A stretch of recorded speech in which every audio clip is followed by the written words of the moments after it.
প্রিয় চাকরি প্রত্যাশী ভাই বোনেরা, আমরা এখন দেখব কারা অধিদপ্তরের কারারক্ষী ও মহিলা কারারক্ষী পদের প্রিলিমিনারি গণিত সমাধান। আমাদের পরীক্ষার তারিখ হচ্ছে 19/4/2024। প্রশ্ন নম্বর শুরু হবে 26 নম্বর অঙ্ক দিয়ে। 26 নম্বর অঙ্কে বলা আছে 40 টাকায় ক্রয় করে শতকরা কত টাকা লাভে বিক্রয় করলে ক্রয় মূল্যের 1/4 বা 1/4 লাভ হবে।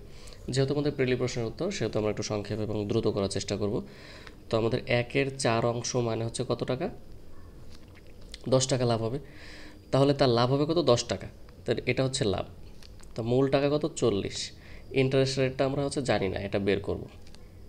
শতকরা কত লাভে, আর এন মানে হচ্ছে 1 বছর, মানে এই সূত্রটা আই সমান পি আর এন, এই সূত্রটা জাস্ট। তো এখানে আমরা কাটাকাটি যদি করি, এখানে হচ্ছে 2, এখানে হচ্ছে 5, তাহলে এখানে হয় 10, 2 আর বাই 5, তাহলে আমাদের হয় 5 10 50, 2 আর হচ্ছে 50 সমান আর হচ্ছে 25%। 25% লাভে হচ্ছে এটা বিক্রয় করলে ক্রয় মূল্যের 1/4% লাভ হবে, বা 1/4 লাভ হবে। 1/4 মানে 10 টাকা লাভ হবে। এটা হচ্ছে 0.14। এটাকে আমাদের সাজিয়ে একটু যোগ করতে বলা হয়েছে। 0.14, আর এটা হচ্ছে 3.02, আর এটা হচ্ছে 2.80। 2.8 মানে হচ্ছে 80। তাহলে 2 এর 2 4, 9, এখানে হচ্ছে 3 আর 2 5, 5.94, 5.94। এটি হচ্ছে আমাদের প্রশ্নের উত্তর। বন্ধুরা, আমাদের পরবর্তী প্রশ্ন নম্বর হচ্ছে 28 নম্বর প্রশ্নে বলা আছে 12 জন লোক একটা কাজ 9 দিনে করতে পারে। তো দেখি, 12 জন লোক একটা কাজ করতে পারে 9 দিনে। একই কাজ করলে 18 জনে কত দিনে করতে পারবে? এখন এটা হচ্ছে 12 জনে করতে পারে হচ্ছে 9 দিনে। তো একজনে করতে পারবে কত দিনে? একজনের করতে অবশ্যই বেশি দিন লাগবে, এজন্য গুণ। আর 18 জনের করতে কম দিন লাগবে, 18 হচ্ছে ভাগ। 9 দুগুণে 18, 6 দুগুণে 12, এটা করতে পারবে 6 দিনে। আমাদের পরবর্তী প্রশ্ন নম্বর হচ্ছে 29 নম্বর প্রশ্ন বলা আছে 15 20 25 লসাগু কত হবে? তাহলে আমরা একটু দেখি। 15 20 25 লসাগু হচ্ছে 5 দ্বারা 3 5 15, 4 5 20, 5 5 25, 4 5 20, 3 20 60। তাহলে 60 গুণন হচ্ছে 5, 5 6 30, 300। এটি হচ্ছে আমাদের এই প্রশ্নের উত্তর।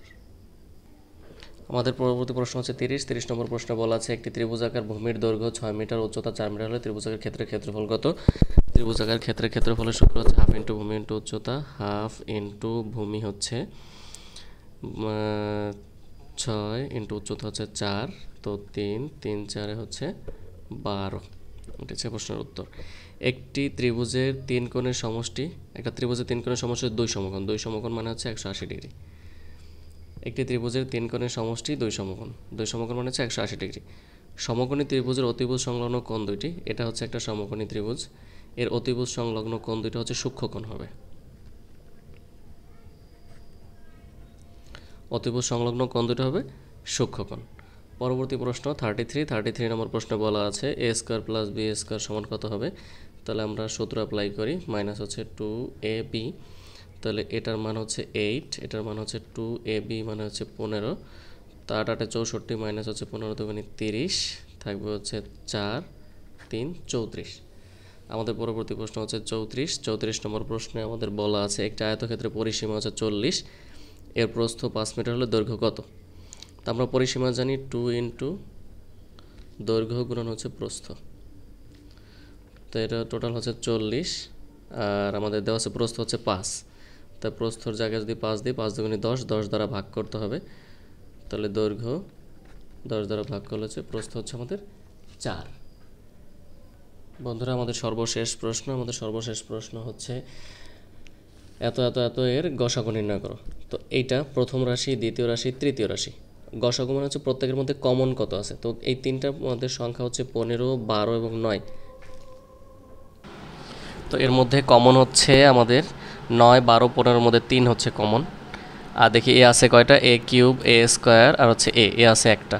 বি হচ্ছে বি স্কোয়ার, বি আর বি কিউব, বি আছে একটা। সি হচ্ছে সি স্কোয়ার, সি আর সি, তাহলে 3abc। এটি হচ্ছে প্রশ্নের উত্তর। ধন্যবাদ বন্ধুরা। আমাদের ম্যাথের সলিউশনগুলি আপনাদের ভালো লাগলে অবশ্যই আমাদের সঙ্গেই থাকবেন এবং আমাদের চ্যানেলটিকে সাবস্ক্রাইব করবেন। ধন্যবাদ।